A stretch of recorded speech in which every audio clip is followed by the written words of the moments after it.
All right, let's jump right in. Today we're going to break down a truly game-changing idea from Austin Kleon's incredible book, Steal Like an Artist. And I want you to get ready because this might just flip how you think about creativity on its head. Okay, here it is. I want you to really hear this. Your absolute best ideas. Yeah, the ones you are the most proud of. They are not original. And guess what? That is fantastic news. Seriously, this isn't a criticism, it's a key. It's the key that unlocks you from that crippling, paralyzing pressure of having to create something totally new out of thin air. So let's tackle this thing head on.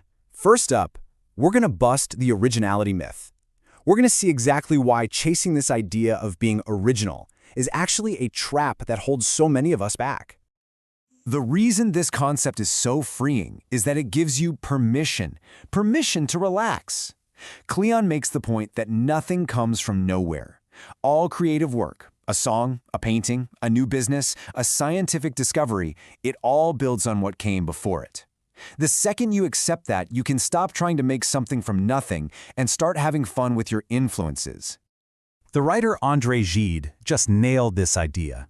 He knew that your job isn't to be the first person on Earth to say something. Your job is to take what's already out there and say it again in your own unique voice, for an audience that's finally ready to hear it from you.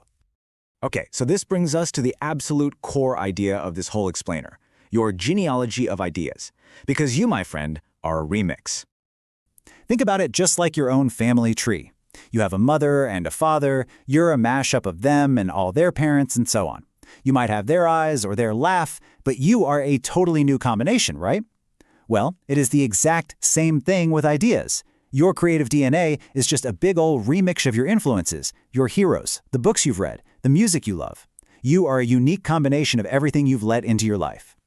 And this is the most powerful part of the entire concept, and Jay-Z summed it up perfectly. Unlike your biological family, you get to choose your creative family. You get to pick and choose the ancestors who are going to inspire you. So the real question becomes, who are you choosing? Which, of course, brings us to the how. How do you actually do this? Let's get really practical with a simple, step-by-step guide to climbing your own creative family tree. It's really this simple, but also this profound. First, just pick one creator you absolutely love. Could be an artist, an entrepreneur, a scientist, anyone.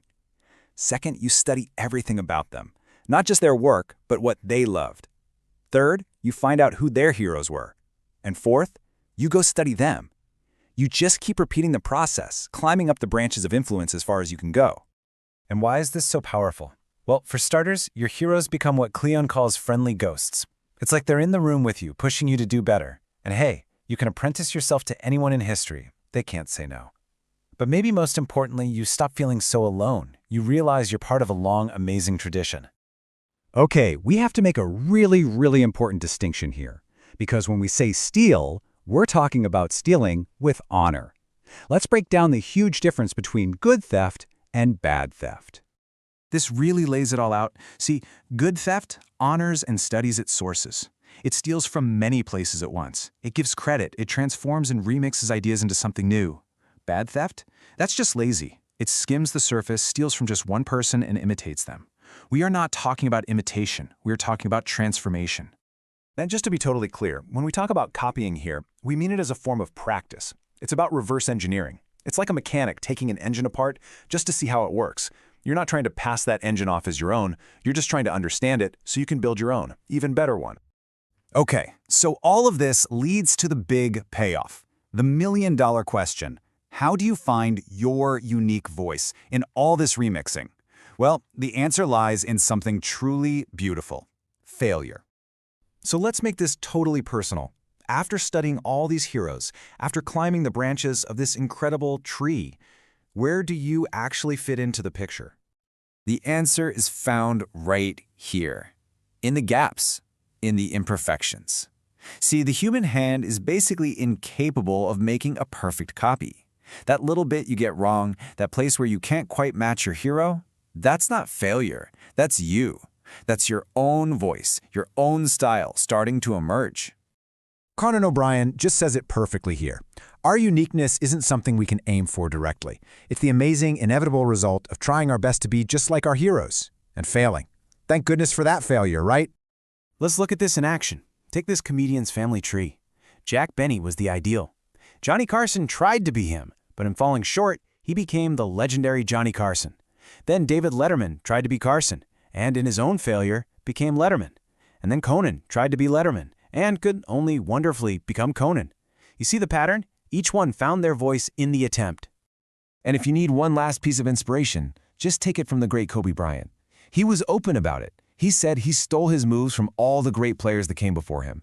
For him, it wasn't about theft. It was about honoring them, about carrying that torch forward and trying to do them proud. So, the theory is done. The inspiration is here. The action is what matters now. So, I will leave you with this question. Who is the very first person you are adding to your creative family tree? Drop their name in the comments below. It is time to start climbing.